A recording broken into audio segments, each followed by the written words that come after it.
fact that you're operating in what appears to be different silos. And that must have been quite an experience, because after all, as you quite rightly say, the Secretary of State is the person given the responsibility for carrying out the functions of Secretary of State and having to appear in the House of Commons, to appear accountable. You're there with him and having to do a similar kind of job. Yes. So can you just sort of explain the relationship with Number 10? I mean, was it like a bunker, for example? Not so many words as you're I think, Sir William, it's worth just restating the context. So my job was primarily domestic preparedness and legislation, with some English regional engagement, for example. And I was originally responsible as the junior minister for all legislation, and I handed over the withdrawal agreement and implementation bill to Suella Braverman after she joined. So my responsibility... Can you speak a little bit more slowly, because you're saying some very important things. So my responsibility was mostly to get that act through, the EU Withdrawal Act, and to make sure that all departments were preparing properly for all exit scenarios. And that, of course, was all-consuming. My duties were therefore mostly UK-facing, not facing the negotiation. But, of course, on important papers, we would see, I wouldn't see all the papers, but I would see a good number of the papers, in particular the summer policy papers which we produced. So they seemed, as I think the EU Commissioners said, like applications to join.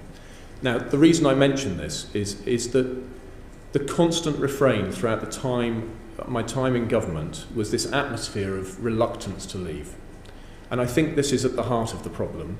While we won the vote, we did not win the argument for want of a better term, I would call the governing class. So we've ended up with those who govern being forced to do that which they must, take us out. But it's not that which they choose. And that suffuses the entire approach. The entire approach is suffused by a reluctance to deliver what the public wanted, which is us controlling our wars in our parliament, with all that means.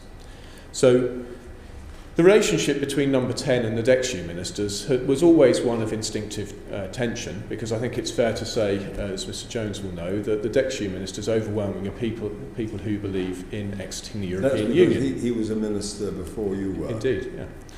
And, we're ministers who believed in exiting the EU, whereas overwhelmingly the staff of Number 10 seemed, for the most part, not to be people with a heart for it. And I think that tension suffused the entire process, and we were regularly overruled. So, for example, after President Tusk made his offer of security cooperation, participation in institutions of research, innovation, education and culture, dealing with absurdities, he mentioned flights, I would add a range of other things, driving licences, data, and so on. He also offered an advanced free trade agreement, all sectors, no tariffs, you know what he offered. Once he'd made that offer, I was very pleased, because it matched the policy which DEXU ministers had decided, and I wanted to start putting it in my speeches. And one speech in particular, I remember, was edited by Number 10 to remove references to that offer, because of course it was not the offer which the system as a whole wanted. So what I would say is that we were silos is a good way to look at it, but it's silos not only in terms of policy but also in terms of mentality. I take an expansive view of the world. I want us to be a country which is outward facing a global citizen, free trading with the world. But I think that many of those determining policy are so wedded to the European Union and this idea of integration for the purpose of free trade that they cannot face up to enthusiastically delivering the mandate that they have. And that has meant our entire negotiation has been fearful, conducted in a posture of supplication. It's difficult to be too damning about the attitude that's been brought to the negotiation. But that's not to condemn the individuals who I feel sure are all doing their best within their view of their duty to the nation. But unfortunately, they don't believe in what they're doing. So I'm afraid I view our current circumstances with considerable sadness. Right. Well, first of all, if I may, I'll ask Philippa Whitford, and then Geraint Davis, and then Richard. If I may, Sir William, I beg your pardon. I wanted to also, you asked me about explaining it, forgive me if I may. There was another issue. Back in the autumn of 17, after I joined, I wrote a paper on strategic communications, strongly encouraging the government to communicate what we were doing, and in particular, our no-deal preparedness. And those suggestions were not taken up, again by Number 10, because they did not want to have an impact on the negotiations in case the European Union essentially did not like what we were saying. And this is just further to the point about reluctance suffusing the whole thing. I beg your pardon. Right. Philippa, just before that, just one last question I'd like to put in at this stage. At any point in your time as a minister, did ministers in your department come together to frame a collective view on the kind of Brexit they wanted to see? Absolutely, Sir William. In the meeting I described earlier, which I believe took place in February, but I will go back to the department and check. But it was certainly after Suella Braverman joined the department and before the Tusk offer. But in that period, we met collectively with officials and took a view that we should have an advanced free trade agreement-based trade relationship and not one of high alignment of the kind similar to the EEA. Right, Philippa, please. It almost follows on from that. At the start of the process, the Prime Minister said she would consult across the House, she would consult across the United Kingdom and come up with what Brexit looks like before going to Europe. But she didn't really do that. And then going through, there was all the keeping cards close to the chest, which then touches on the communication. Do you think if more work had been done right at the start to work out across Parliament, across government, across Cabinet, this is what we want, and have agreement, we wouldn't have had, in essence, the public negotiations we've been having in this House over the last couple of months? Well, you raise an extremely important point. Before the Vote Leave campaign kicked off, I was extremely optimistic about our capacity as a nation to decide what we were doing, accept the result of a referendum and move forward together. The Vote Leave campaign started with very high-minded. Dominic Cummings' interview with The Economist, for example, I think stands the test of being a thoughtful interview, aware of the great geopolitical challenges, technological, economic challenges of our time. I think it was an interview anyone could be proud of. And then, of course, by the end of the Vote Leave campaign, we were putting out leaflets helpfully showing where Syria is in relation to Turkey, and I was not very pleased about that. So when you ask that question, I think you point to the overall dynamic, because what I think we've discovered is that altogether too many people have not accepted the result and not accepted that it is a national result. The United Kingdom took a decision together, and I appreciate the different nations and parts of the UK voted in different ways. But I had always hoped that the nation would take a collective decision together and go forward boldly and united towards a future we could be proud of. Now, it seems to me that just as the European Union set out in that sort of now infamous stair-step slide, if you accept the implications of a vote to leave, then we need to be in a relationship similar to that of Canada or Japan, obviously closer because we're immediate neighbours. So obviously, having a land border, we would have additional customs facilitations. But I think that too many people have not faced up to the reality that that is the implication of the red lines of choosing to leave and be autonomous. So I hope that answers your question. But to be specific about the consultation, I mean, I sat myself in the Cabinet room with the Prime Minister, meeting Scottish and Welsh ministers, and the Prime Minister certainly personally was engaging with them. I was responsible for English regional engagement, my colleague Robin Walker for the other nations of the UK, and he certainly was travelling frequently and engaging with people. But I hope you'll forgive me saying it's very difficult to engage with someone constructively on how we should leave the European Union if they're determined that we ought not to. But do you recognise the kind of cards close to the chest, which was a phrase used Absolutely. in Parliament frequently, meant that not just Welsh or Scottish Government felt cut out of it, that actually members in the House felt cut out of it, until suddenly it appeared? It's absolutely clear to me that ministers in the Department for Exiting the European Union felt cut out of the process of negotiating our exit. That's why 2 Secretaries of State have resigned. So, Grant Davis. Yes, thank you, Chair. And also, of course, you're Member of Parliament for Swansea. I am, yeah, Member of Parliament for Swansea, that's right. And incidentally, Swansea overall voted to leave, but I've got to say, a lot of people in Swansea who voted to leave are coming to me and saying, look, I voted for more money, more trade, control of immigration, control of our laws, and they're saying that what's coming out of the machine looks like we'll have less money in terms of divorce bill, less trade, and less control. and therefore they want a final say on whether the deal that's on the table, or will be on the table, actually represents what they voted for, and if it doesn't, they want to stay where they are. I'd like to comment on that, but also to comment on the point that you specifically made. You claim that people want to basically control our rules and our parliament as the fundamental driver, as opposed to these other economic ones, which are a concern to people. And in particular, insofar as your vision would be to leave on WTO rules, be it in a managed way, wouldn't you accept that that would basically be a system in which we'd have rules set by a Council of Ministers, where we'd have, let's say, 160 members, a simple majority, some of them dictatorships, implemented by a commission where we'd have less appointees, and enforced by a panel of judges which aren't democratically elected, that provide for having less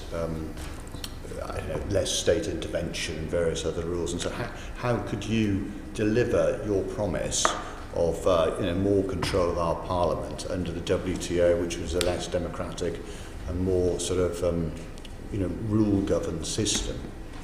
Well, thank you, Mr. Davies. I think you've asked me 3 questions, one about the second referendum, one about the fundamental driver, and a third about the WTO, if I may. So I wouldn't pretend to know the opinion of your constituents, of course. But if I look at it, I mean, I think that we will continue to flourish. And not only that, that our being in or out of the European Union taken alone will not make much difference to our growth. If I can read you a quote from an Open Europe report, they wrote, "Our conclusion was that we can see no relationship between the cold numbers of our economic analysis, which are in line with other comparable studies, and the rhetoric of those who argue that Brexit will make a dramatic difference to Britain's growth trajectory in either a negative or positive direction." Like the Treasury. Now, of course, there are forecasts on either side of the argument. Economists for free trade are at the top end, and others much more negative, and it's a matter over which people are considerably divided. The Treasury's forecasts I'm happy to answer questions on, but what I would say is that CGE analysis does not represent the full evolution of an economy, and it doesn't claim to. But what I think people want is a system where power answers to them. Where, I'm glad we agree, but I think that if we were to zoom out and look at Europe, I think we're in the midst of a grand crisis of political economy. And I don't think anyone can seriously, objectively say that is wrong. You only need me to name the countries for us to agree that there is a problem. In France, we've got the problem of sometimes the streets on fire. Italy, we've got the problem of a radical left, radical right coalition. In Austria, a so-called Freedom Party is in coalition. In Germany and the Netherlands, far-right parties are being kept out by grand coalitions for that purpose. It goes on. Even liberal Sweden has flirted with the far-right. 70% of the vote in Hungary is for populist parties. In fact, there's a very helpful chart by Tony Blair's Institute which indicates populism in Europe. We seem to have the lowest levels of populism, notwithstanding voting to leave. So I think if you look at all of Europe, I could talk about QE as well, I think we're in the midst of a profound crisis of political economy. That crisis needs to be solved, and I think that one of the ways you solve it is you take back democratic control of our laws. And yes, people will want more money into our public services, of course they do. And people want to have more free trade, and I believe we can deliver it. But people, I think, want their politicians to answer to them, and I don't think the way to solve that is to push the question back to them with all of the division and despair that would sow amongst those people who would say, we've told you once, we're telling you again, take back control. So I absolutely do not support having a further referendum. On the WTO point. Just a minute. Yeah, of course. Geraint, let him finish that point. So that, I think, is where I would want to leave that. I absolutely do not support a second referendum. I think it's a terrible idea. I think, in fact, the first time round, I overestimated people's willingness to accept the result, and I think the idea that we would ask again and have people accept it is for the birds. I think it's a terrible idea. So I think I've probably, in the midst of what I've said, dealt with the fundamental driver point. On the WTO, I don't accept your caricature of how the WTO works. It works overwhelmingly by consensus. It also does not have a Supreme Court which rules over our country with extremely broad scope. it doesn't have a set of institutions comparable to that of a nation state. It doesn't have an ambition to political integration. It works very differently. And I just simply don't accept your characterisation. I also think, if I may, Sir William, you said my ambition to leave on WTO terms. That is not my ambition.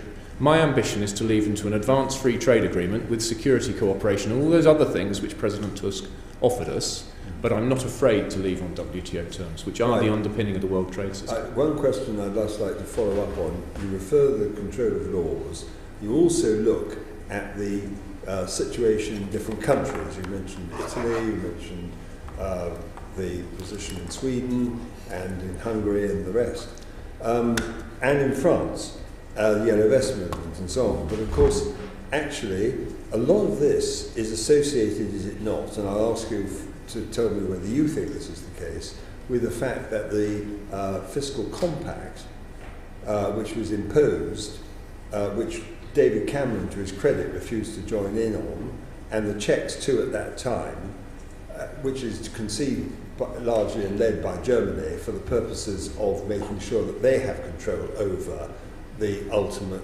laws of Europe, raises the very question that you were looking at, because if the consequences, am I right, of having a law-making arrangement like the fiscal compact actually has an effect of imposing austerity by law on those countries, well, naturally, they're going to say we want our laws back. Is that not part of the Absolutely. situation? Of course, Sir William, I would agree with your analysis, of course, as you would I just wondered, I think it's important that you've arrived at your own conclusions about that, and I'm interested to know whether you think that that is the right way to assess it. I have arrived at my own conclusions about that, Sir William.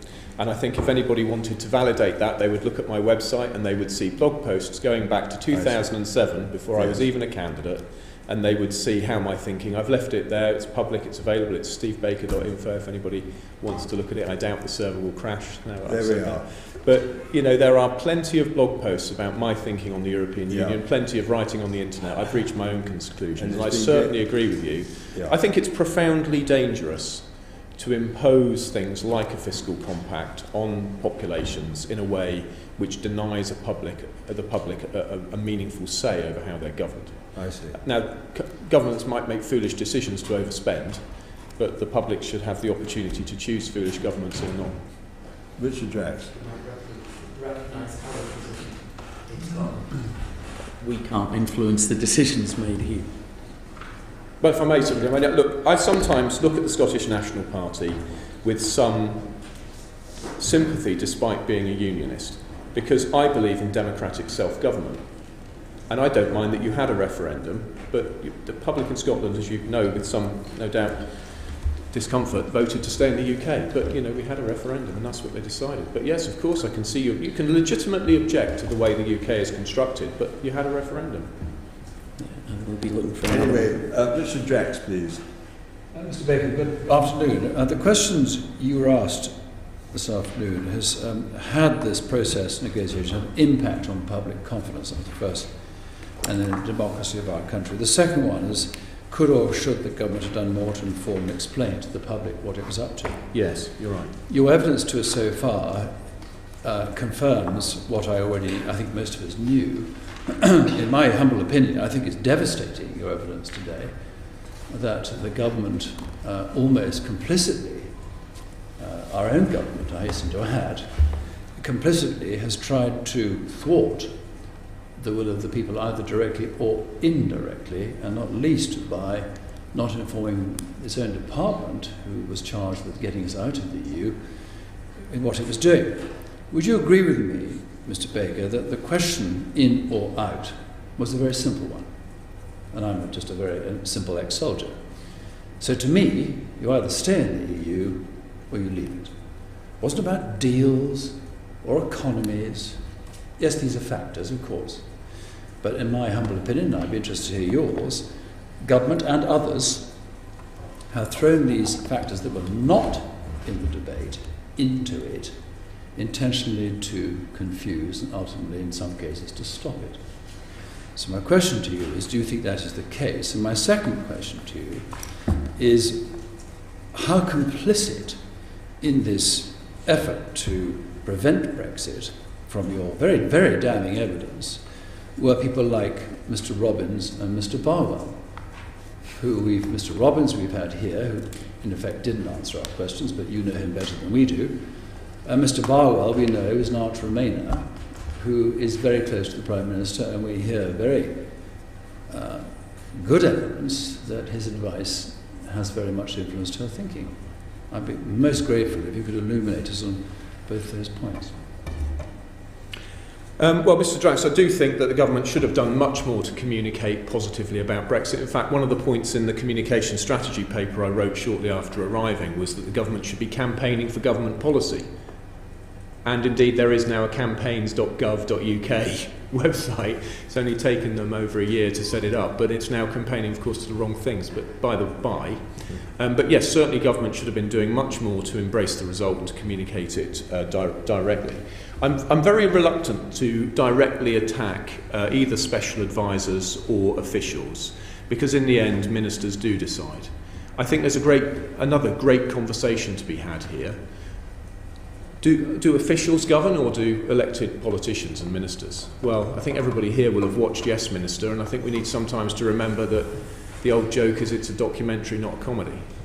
Now, that is not to say that officials aren't responsive to ministers. Actually, I was incredibly impressed by DEXU officials, far beyond my expectations. They were wonderful professionals, responsive to what I decided, and it was a joy to work with them. But the problem is that was in my area of legislation and domestic preparedness. But my direct experience of ministers deciding one thing, to leave on an FTA basis, the EU offering us that basis, and then officials working through the Cabinet Office Europe unit to the Prime Minister to deliver something else, I'm afraid that has profoundly undermined my trust in the way the system works. But it would be wrong, it really would be wrong for me to sit here and be critical of Mr. Roblins. I think I only met him once or possibly twice, because he is in the end answerable to the Prime Minister. And if the Prime Minister were to give direct instructions on policy, they would be carried out professionally by him. Of that I have no doubt whatsoever.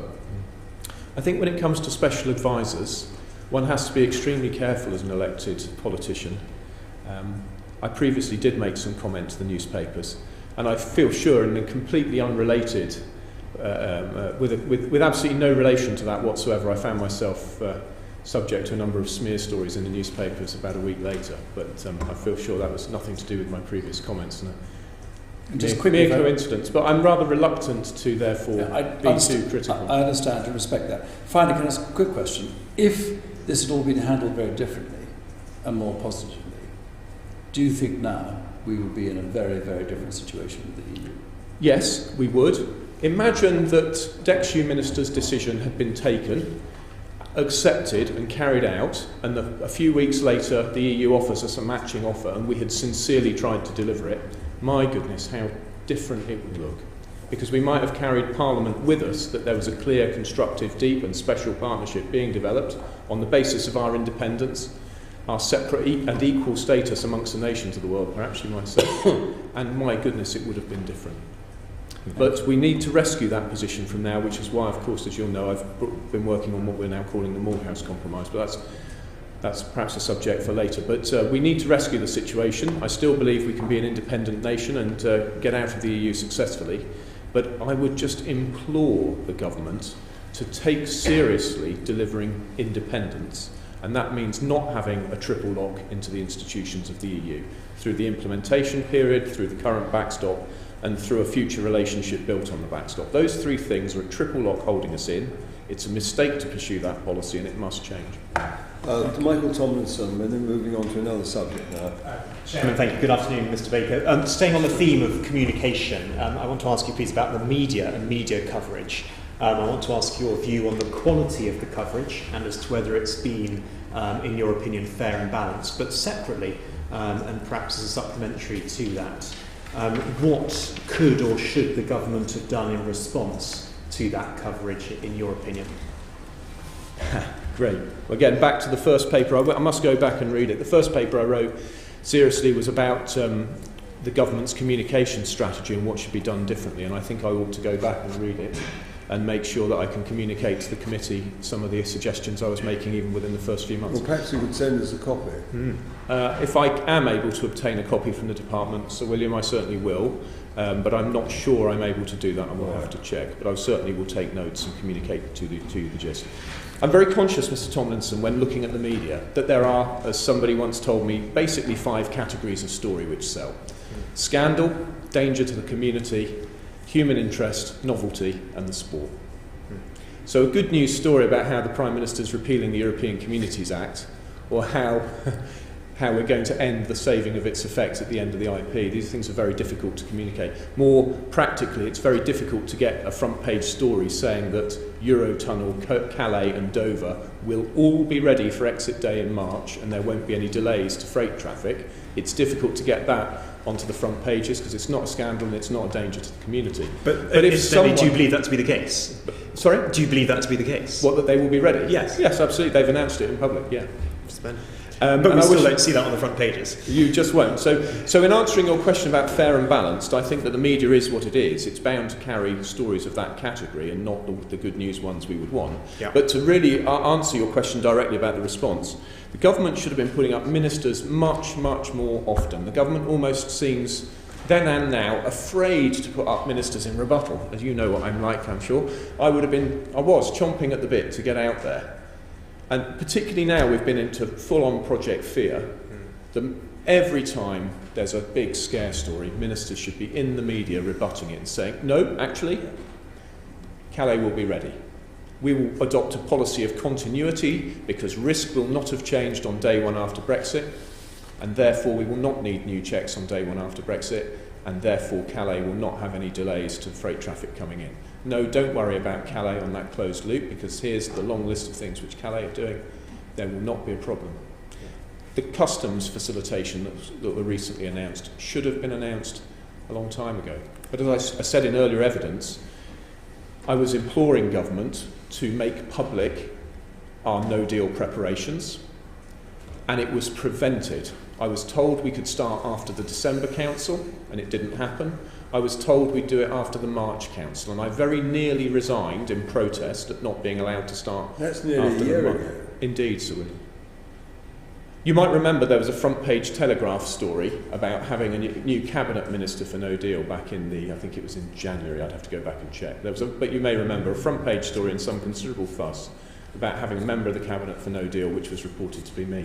3 sources tell me that it was a true story. It had been briefed out. And then, of course, it did not happen. Now, I'm not bitter about that. I don't mind not having served in the cabinet. I wouldn't have minded if it was somebody else.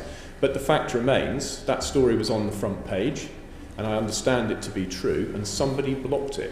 Why did they block it? Because they didn't want to upset the European Union. And back we come to the heart of the matter, Mr. Tomlinson.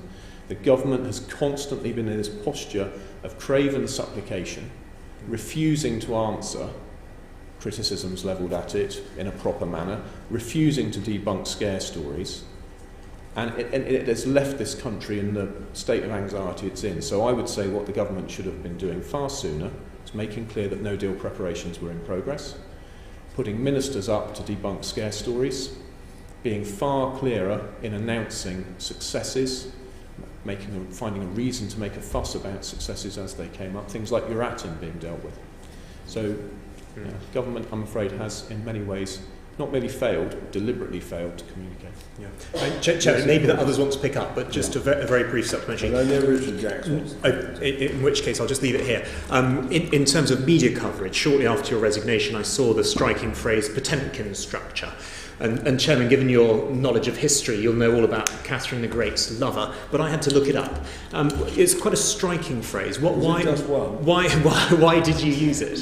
Why did you use it? Because Dexu contained leave-leaning ministers who could have had a leave-leaning attitude to the negotiation, which would have been considerably more robust than the one that has been taken.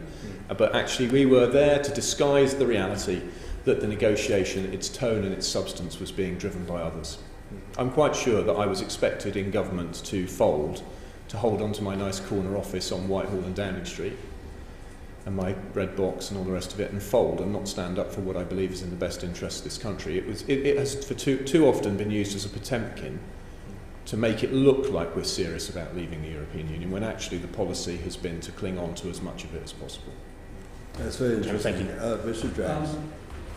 And then Just a Carol. very quick point, Mr. Baker. Having worked for the BBC as a reporter for 10 years and know a little bit about its internal structure, it has a charter to be fair and balanced.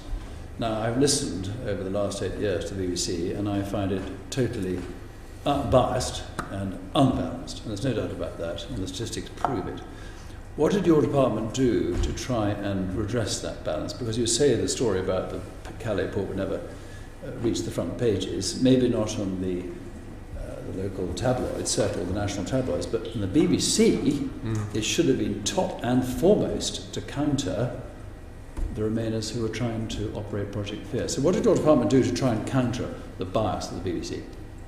Mr. Drax, I hope you'll forgive me if I say I'm not trying to duck your question, but that would really be a question probably for our media special advisors and possibly the Secretary of State. But I was not responsible directly for our communication strategy, so I can't answer. But were you that outraged at the coverage by the BBC? You were in the ministry. You must have seen it and heard it, like me. Must have been furious with the coverage you were getting from the BBC, surely.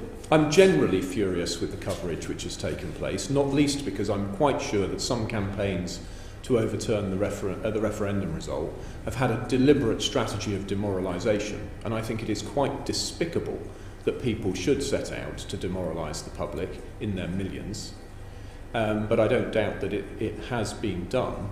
I think the BBC strives mightily to be impartial, as the civil service does, but also people do have groupthink, and there are few enthusiasts for Brexit. I tempted as I am to give you a strident line of criticism of the BBC. You have already. Pardon? You have already, thank you. Thank you, Mr. Jackson. Right, Kelvin Hopkins then, please. A component of the bias in the media, particularly I have to say the BBC, is the almost complete absence of putting a socialist case for leaving the EU. And it is quite appalling. If one goes back into history, trenchant opponents of the common market in the EU, Clement Attlee, Hugh Gaitskell, Michael Foot, Peter Shaw, Barbara Castle, Brian Gould, Tony Benn, Bob Crow, all of whom were splendid socialist politicians. Sorry? Jeremy, well, I leave our leader to his own views. But these are people who have a history. This is where the party was. I wouldn't expect you to defend the socialist position, quite obviously.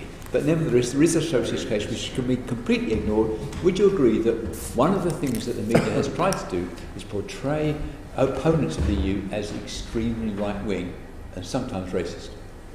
Well, Mr. Hopkins, you're my new favourite member of the committee, but yes, that is certainly true. And indeed, in the House of Commons, we've been painted as far right. And as I've repeatedly said, I consider myself an old English classical liberal.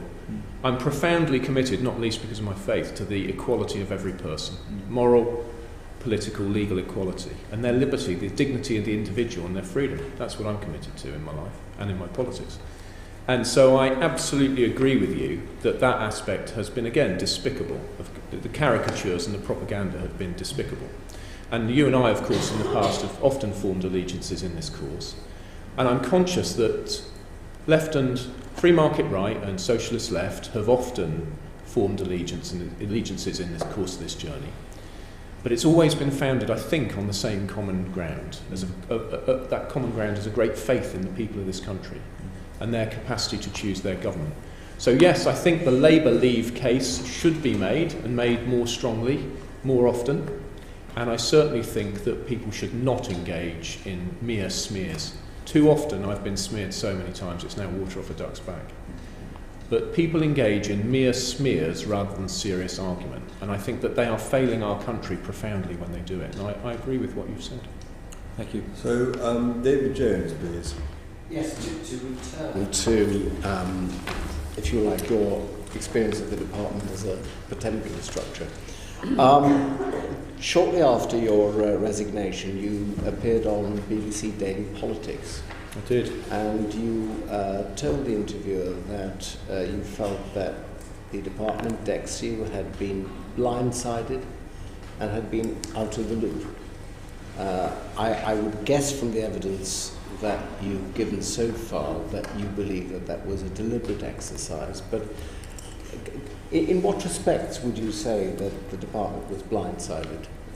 So if I may, could I take a slightly different tack to start with? Where it was not blindsided, in my personal responsibilities of the legislation and domestic preparedness, I am absolutely clear that the civil service functioned as it should, government functioned as it should. I pulled levers and the response was as it should be in all of those areas related to legislation and domestic preparedness. I'm very, very clear about that. But where we were cut out was the negotiating strategy. Because you and I, David Davis, Martin Callanan, Suella Braverman, we are all Brexiteers who want freedom for the United Kingdom, independence, and take a considerably different stance to that of number 10. So the number 10 has consistently sought to cling on, have as little Brexit as possible in a sense. So that's why I think we were a Potemkin. And I reread David Davis' evidence to this committee before I came on, and I think his evidence bears out exactly the same story. Being able to evidence, not merely feeling, being able to evidence being cut out of policy making on a profound level. Now you referred to number 10, which is of course a building on Downing Street. Yes. Presumably you're referring to individuals inside number 10. Are you referring to career civil servants there, or are you referring to political advisors there, or who are you referring to there? Ultimately, of course, the responsibility for the position and the policy is the Prime Minister's. Yes. And I have no doubt whatsoever that everyone involved who works in that building is doing what they think best in the national interest. So I mean no slight to them. But of course, the way the system works is that the power is in number 10. The whole civil service looks upwards, as I feel sure those here who've been in government will know. I mean, the civil service sees the minister as a client, but the ultimate client is, of course, the Prime Minister. So everyone looks upwards rather than outwards to the public. It's something else which I would change. So, yes, when I refer to number 10, I mean that nexus of the Cabinet Office Europe unit, the Prime Minister's special advisors, and the Prime Minister herself. Who is in charge of that nexus, by the way?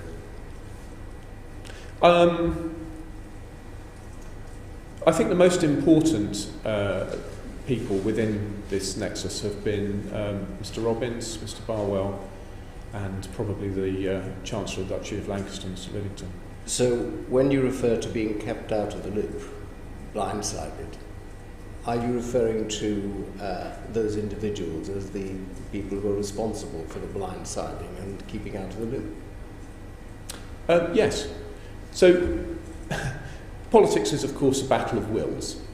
And I think that within government, then as now, there is a battle of wills between the policy of those who actually hold the pen, as they say, on our Europe policy and those who would like to leave.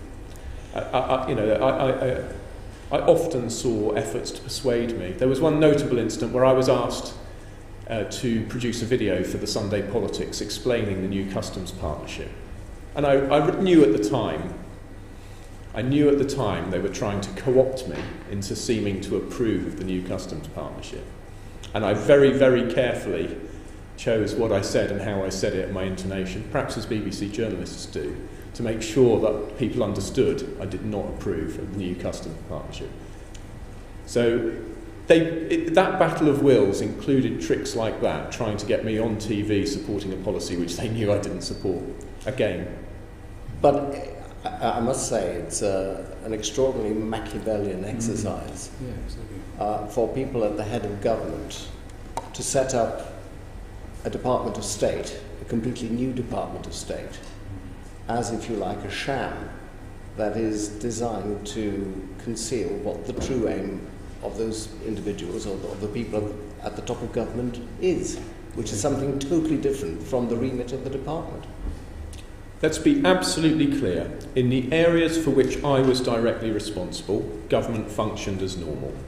And I was highly satisfied with the officials who worked for me and the mechanisms by which it worked. But in relation to the negotiation, it is very clear to me, and it's very clear, I think, objectively to anyone looking at the evidence of multiple resignations and what multiple ministers have said, that in relation to the negotiation, the machinery of government has not worked as it should. That the centre Chequers, the debacle of Chequers, the way that secretaries of state were whipped, I'd say so humiliated with that story about the taxi cards and so forth. That was not the way that decent and civilised cabinet collective government should work. Indeed, but your suggestion is that this was a deliberate exercise, a deliberate, to repeat, Machiavellian exercise. Well, of course it is. Thank you. Absolutely, of course it is. We took one decision in the department as all the ministers together, and a different policy emerged at Chequers. It was very deliberate. Can I just say, for the record, obviously I worked in the same department, I just want to echo what you've said, in that I have nothing but admiration for the officials of DEXI, who I think were extremely dedicated, extraordinarily talented and extremely hard-working. I just wanted to put that on the record myself. Thank you for that. You're most welcome. Philippa. Obviously, the last two Secretaries of State have been very openly cut out of negotiations, but David Davis, the original Secretary of State, was not, and obviously had the opportunity to be directly involved and to be present in Brussels at negotiations. Do you think that there would have been some scope for him to have taken more of a grip of that in that early phase before Chequers grew, or do you think that there was digging away underneath the whole time? I've no criticisms of David Davis, far be it from me. Great admiration for David Davis, and I enjoyed working for him, and I now sometimes enjoy working with him. But David has given you evidence on his relations with the Prime Minister and the negotiations, and having read it carefully, I recognise in his evidence my own experience, and indeed the elements where I shared in his experience. So I certainly would support the accuracy of his testimony to you. You always look back on what you've done and think you could have done more. It's certainly my intention throughout the whole of this process to look back and be confident I did everything I could possibly have done with the foresight that I had at the time. So, and I feel sure David Davis would feel the same. Certainly in his resignation letter, he set out some of the objections he'd made to policy at the time. But if you won't stand up, if you walk into the negotiating room thinking you're going to only ask what you know they'll give you, which has been our approach, well, of course, you're on the road to capitulation. And that, I'm afraid, is what's happened. But it's not the approach David Davis would have taken. And actually, I think he did well to stay in government as long as he did. And he received external criticism for not being more active and more engaged, and therefore people being able to go off to Brussels representing the United Kingdom without him. Obviously, we did not particularly discuss that with him. Do you think that's merited, or do you think that... I think it's not merited, and for a very straightforward reason. In the last few days, as people can read, I think, in the press, there's been conversation about whether the current negotiating team should become more political. And I understand from a conversation, which I'm afraid I can't evidence, Sir William, but I will tell you that I understand that the pushback has been that this negotiation is being conducted by officials. It's officials on their side, so it must be officials on our side. Well, again, who governs? And I think we need to get, in our country as a whole, we need to ensure that policy is... We always need advice. We need advice of the brilliant policy specialists that we have. But in the end, if power is going to be used in a way which meets with public consent, which is at the heart of this debacle over leaving the EU, then politicians must have the skills to deliver on the pledges they made and actually go and do it. So we do need to get more politicians into the negotiating team, but that will be resisted by those who wish to keep politicians out of it. Could I just comment on that, or ask you a question derived from a very important proposal or suggestion you just made? Because, of course, the European Union is not, through the European Commission, an elected body in the first place. Mm. So what you just said actually illustrates the nature of the problem, which is that we have here in Westminster, and have for centuries had, an evolving democratic system of government. But when you translate the question to the issue of the European Union, you're dealing with institutions which doesn't actually have a political persona. It isn't a government, although they claim to operate that and create. And we know this as well as anybody as the European Scrutiny Committee, because we receive the laws that are passed down through Section 2 of the European Communities Act 1972, which are made in a council of ministers behind closed doors by consensus without a transcript, and the proposals themselves are initiated by a European Commission. Could you comment on what you just mentioned in terms of the contrast? Yeah. So, Sir William, I've mentioned earlier that I think this is a profound crisis of political economy. I think we are living through a terminal crisis of technocracy, the idea that our lives should be managed by others. I think it's a system I can evidence that with economic data, with various literature, that prior to the First World War, the dominant political economy was classical liberalism. State spending was low, the state was limited, money was sound. But we had 2 wars of transformation, as it was put by a former communist called Burnham, writing a book called The Managerial Revolution, a brilliant book, written in the course of the Second World War, along with a panoply of other relevant literature. But the outworking after the Second World War was that the dominant political economy was what amounts to social democracy. But Burnham and others make the case that the centre ground became managerialism, whether it was fascism or communism or the British managerialism or the New Deal. The new centre ground became government as big as you could get away with, taxation at its limits, sustained chronic deficit spending, and chronically inflationary easy money. And I have all the evidence with me, I'm happy to go on at some length. But that system of government, which has been sustained by debasing the currency for 40 years, and taking people's power away from them and handing it to officials, not least through the system of the European Union, I believe that system today is in profound collapse because the system of money and the financial system cannot sustain this overspending chronically for decades. Now, we've got to look after people, but we've got to get through this crisis. Now, I haven't time to put all that I think about this on the record, but to answer your question about the institutions and how they make decisions, I think this goes all the way back to Plato and the idea of the philosopher king. And the idea of the philosopher king, now as always, is wrong. It's time to hand power back to people and live honestly with an honest and decent politics, which makes pledges it can keep and pays for them in a moral way. Right, now Geraint Davis. Yeah, well, going back to Earth, if I may, and the relationship with civil servants, did any civil servant simply say to you, look, if we're not in a customs union, then there will have to, by definition, be a hard border in Northern Ireland, and if we are in a customs union, there'll be no control over immigration. What did you say in response? Or were they too frightened to say the truth? I don't think you'll find anybody was ever frightened of me. Frightened of you? No, I'm absolutely confident that my relations with civil servants were professional and constructive and positive all the time. But I would just say, I hope you won't mind me saying, when you say it's coming back to earth, I would say to anybody who doesn't want to engage with the arguments I just made based on data and ideas, what is your answer? Anyone watching this or on this committee, what is your answer I just wanted to to the obvious crisis of political economy afflicting not just Europe but much of the world? No, well, it certainly isn't a WTO and giving dictatorships. But I just want to ask a specific question. I do not have somebody says, look, we're in the customs union, we can't control immigration. If we're not in the customs union, there'll be a hard border. It's simple stuff. How do you respond to that? Do you say it's Project Fear again? We had many conversations about Ireland and the Irish border.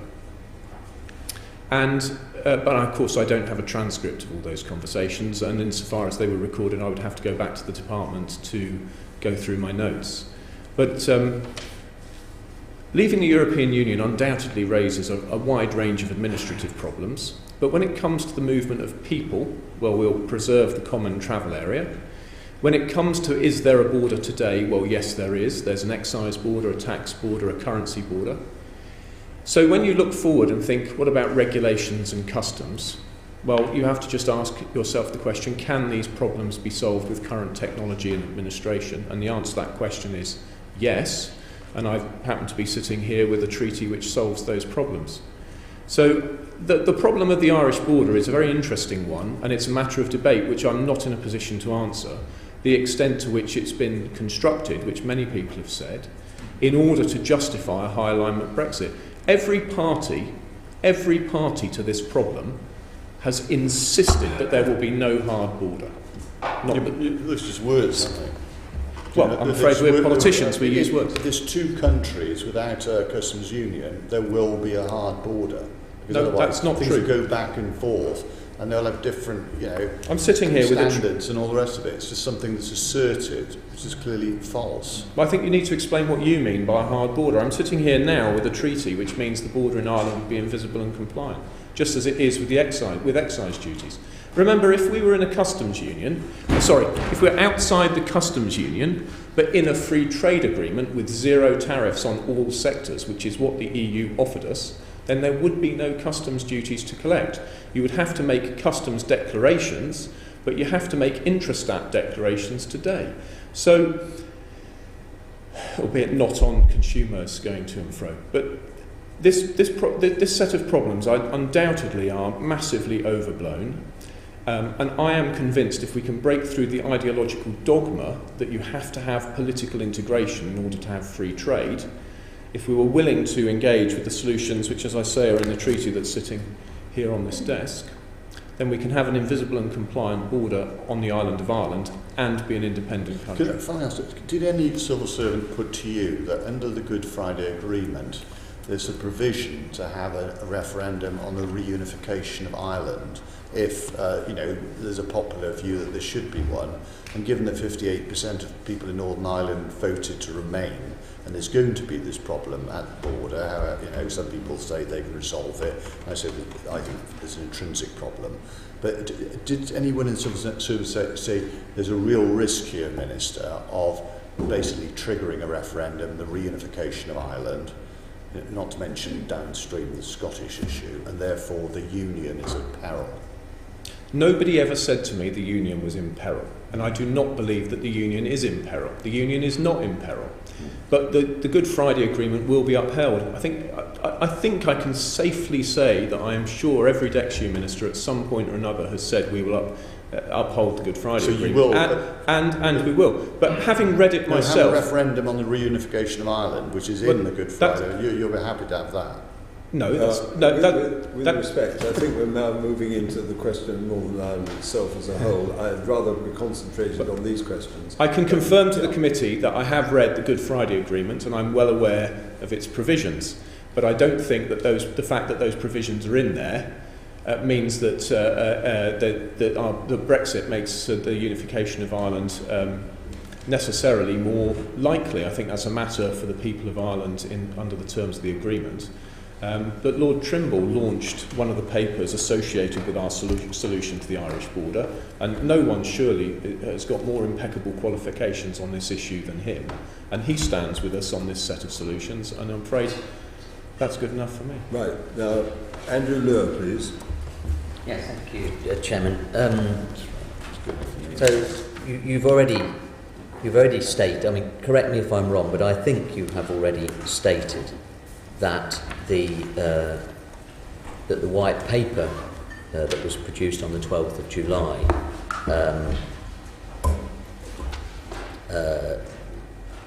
had already had large elements of it produced and written before the Chequers gathering took place.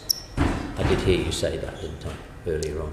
I think we'd all have to go back and check the transcript. But I think what I would say to you is that it's very clear that David Davis was leading a process within the Department for Exiting the EU, which I participated in, of preparing our white paper, which corresponded to our policy choices. Yes. And that with 5 days' notice, I think was his evidence to you, he was presented with a different white paper, which came out at Chequers.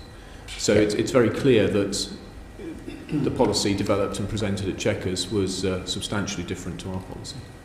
And who in your view had put together and written those pre-agreed, pre-written, not agreed at Chequers, but already written and produced sections of that white paper? Sorry, you mean the Chequers white paper? Yeah. So the Chequers paper, the phrase they use is holding the pen. So the pen was held for the Chequers white paper by the Cabinet Office Europe unit, and the Secretary of State was holding the pen for our version of the white paper. But of course the drafts were all produced by officials. It does raise the question, which I cannot answer, of whether officials, which would be very unfair on them, whether officials were serving two masters. and producing different papers for different bosses. And if they were, which seems to me plausible, that would be quite wrong. So given that there were 2 versions, as you've already said, to what extent were you involved in the publication of one or both, or were you only involved in the writing and preparation of one of them? Well, this is why I've used the phrase about a Potemkin structure. I was only involved in the DEXU white paper. So, and again, I should say, it's led by the Secretary of State. I read multiple drafts and commented on multiple drafts. It's led by the Secretary of State. But in his evidence to you, he explained how, approaching checkers, he was shown a different white paper. And when you and the Secretary of State were involved in producing that, while you were doing that, were you, or did you at least feel that you were in accord with Number 10, and Number 10 were aware of what you were doing? Number 10 were aware of what we were doing, but I was aware of a conflict going on between us. I was aware of snatched sections of conversation about different and perhaps conflicting work going on in the run-up. This is why I was able to say to you earlier in evidence that I was expecting to resign over Chequers in the run-up to Chequers, even though I hadn't seen the white paper, because I was aware.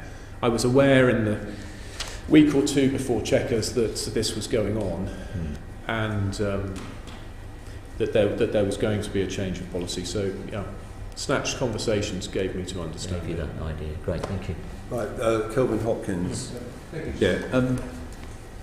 Do you think, you spent some time in DEXU, and indeed one of our colleagues here did as well, do you think that DEXU was, and perhaps still is, too under-resourced or understaffed to be fully effective? Now, in another, my select committee, which is another step, that we raised the concerns about the tightness of the civil service staffing levels in a number of departments, but is that the case with DEXU? And if so, what impact do you think this had on the ways in which negotiations with the EU have been conducted? So my experience within my sphere of responsibility was that we were adequately resourced. Certainly everybody worked extremely hard, but I think that intensity of work was largely driven by the difficulty of getting the EU Withdrawal Act through. And if Parliament tables a great many amendments, then there's a great deal of work for officials to do, and possibly we could have used more, but on the legislative side, no, I certainly don't think we were under-resourced. I think the work level was not the product of a small number of staff, but rather the product of intense parliamentary scrutiny, which of course is entirely legitimate. We could have added more officials, but people are specialists on their part of the bill, and if there's only so much you can disperse that knowledge. So, on turning to policy and delivery coordination, what outstanding people, and I do want to say young people because the average age of DEXU civil servants is lower, really aspiring people making a career for themselves. It feels like DEXU has attracted the brightest and the best because they know this is the moment for our country where things change. And people have been willing to take something of a risk in their careers to join DEXU, a time-limited department, we hope. So, PDC, I think, work extremely hard. Places can be difficult to fill because in a high stress, it's DEXU. This is stressful for the whole country. So some jobs can be difficult to fill there. I'm reluctant to say that the PDC is understaffed. They're doing an absolutely extraordinary job. They're trying to coordinate over 300 programmes across all of government. And the innovations they're bringing forward in project management and coordination are a joy to behold. So I don't think it's held them back. But in terms of the impact on the negotiations, I think what I would say is that most of my officials were not working on the negotiations. They were working on UK-facing aspects. So some of my PDC staff would provide input into policy areas, but the negotiation coordination unit did not answer to me. Just broadening out the question, like you, I have a high regard both for civil servants and the job they do, but also the principle of the civil service and the way they can serve governments of different political persuasions and immediately adjust. And indeed, when I was a student over 50 years ago now, one of our lecturers in economics, he was a former Treasury official, he said one of the great things about British Civil Service and the Treasury. If the policy changes, there's always a back room where somebody's been working on alternative policies, and they could bring, here's one I made earlier, devaluation in 1967, for example, that sort of thing. So they can do this. But given that civil servants can serve different people, they still are human beings with views or inclinations to views as well. And when there is a negotiation going on with the EU, would it not have been more sensible to have could you, many ministers not have insisted that there was a relatively more balanced team of civil servants going over there, perhaps some lent to your view, my view, and some lent towards other views, so that you didn't see civil servants being led away into a position where we are now? What an interesting question. So I was always extremely careful not to inquire how people had voted in the referendum, not to inquire, not to pay any notice to any hints, to deliberately not notice. Because I think that with an impartial and objective civil service, one which aspires to impartiality and objectivity, it would be absolutely wrong for ministers to seem to inquire after people's either party affiliation or Leave Remain affiliation. So with that in mind, I don't know how one, since I think that propriety requires that one not ask the question, I don't know how we could have a Leave Remain balanced team leading negotiation. What I would say, though, is that one of the major aspects of our negotiation with the EU is, of course, trade. And my experience in government and the answer to my recent parliamentary question tells me that our chief trade negotiation advisor, Crawford Falconer, has been cut out of our chief trade negotiation. And that is a stupid mistake. We have great experts in government on trade policy. Julian Braithwaite, our he's our ambassador in Geneva, so it's UN plus WTO, and Crawford Falconer, people with great expertise who should be intimately involved with our EU trade negotiation, and they're not, and it's crazy. Thank you. Right, could we now move on to David Jones, please? Yes, returning to your experience with the officials in DEXU, you've read David Davis's evidence, so you will have seen that he says that it was difficult to make progress, and in fact the expression he used was it was like being in treacle. Is that an expression that you would recognise in relation to your own experience of officials at DEXU? Well, I do recognise it, but I would not attribute it to any shortcoming of officials. The government system is, of course, huge. It's huge, and it's most concerned to do the right thing. It's also most concerned to both present and manage every conceivable risk. And I think there's also huge issues of collective agreement, various power struggles between departments, all of those things which are well documented in public choice theory and elsewhere. And I think the result of all of that is that government is a very slow and cumbersome beast, which is not to criticise the individuals, it's to say that government is categorically different to business. It is not profit-seeking. Government is able to look upwards to ministers and think it's succeeded when the minister is pleased with a paper. And it's important that ministers are pleased with papers, and I don't mean to diminish anybody's work in the enormous amounts of work which are put into producing subs to ministers, but actually that is not the product which my taxpayers and all of our taxpayers in our constituencies are. That's not what they're paying for.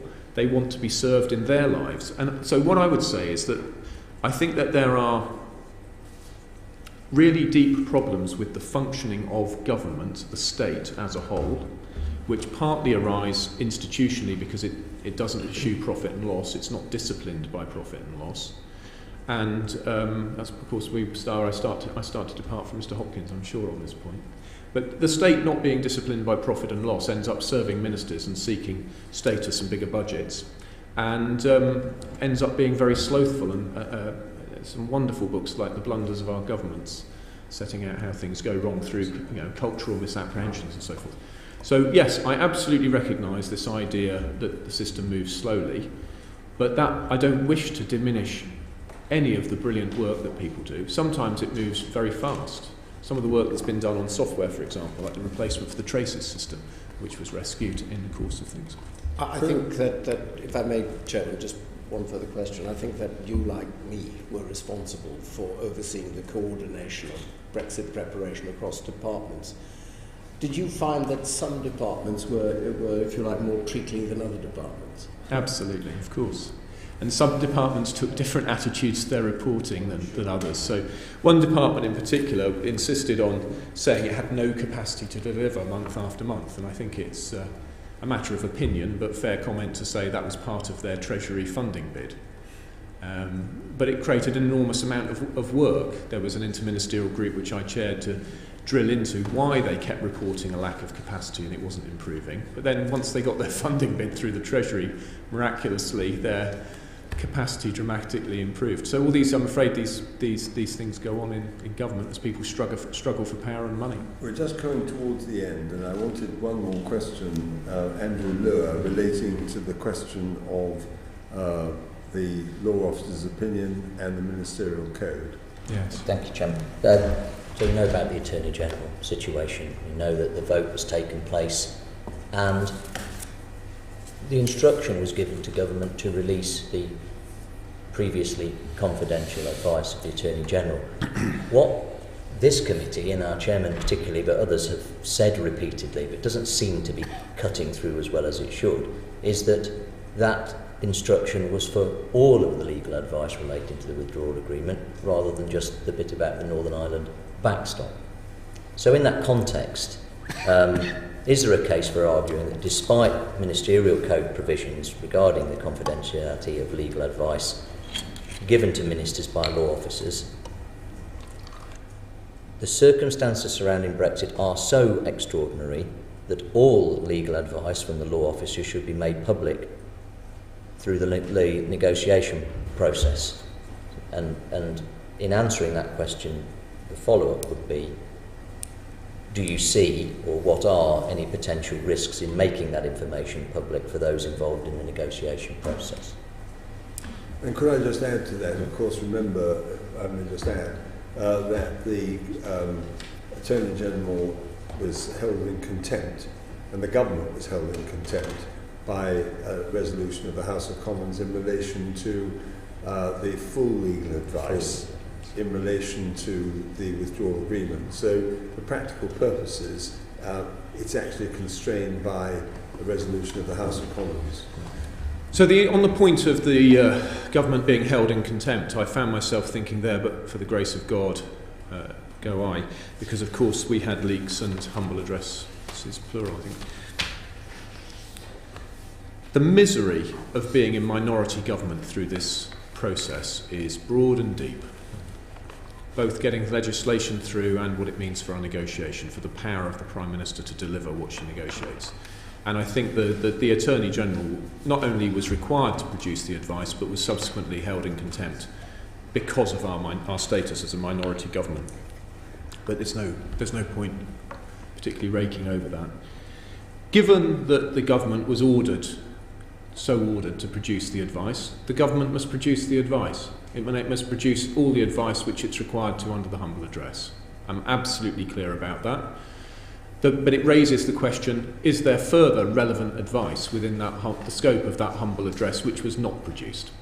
Now, I do not know. It is not information which I have, whether there was additional advice on that. I did read some legal advice, in particular relating to the sum of money owed. So divisions. So if we could bring this to an end, but what I would say is the question is there further advice which the government has not made available? And if it has not made it available, then there are deep questions to be answered about why. And I hope that this committee is able to dig into that question and establish whether the ministerial code has been complied with, because it certainly should be, even at the highest levels. And you may be interested, just finally, before we finish, to know that we've had exchanges with the Prime Minister over this very question. We've had a reply, and as far as I'm concerned, the answers that we're looking for have not been forthcoming. But if we could leave it at that, Mr. Baker, thank you very much indeed for coming. Thank you. Thank you, Sir William. Thank you. Order. Thank you very much.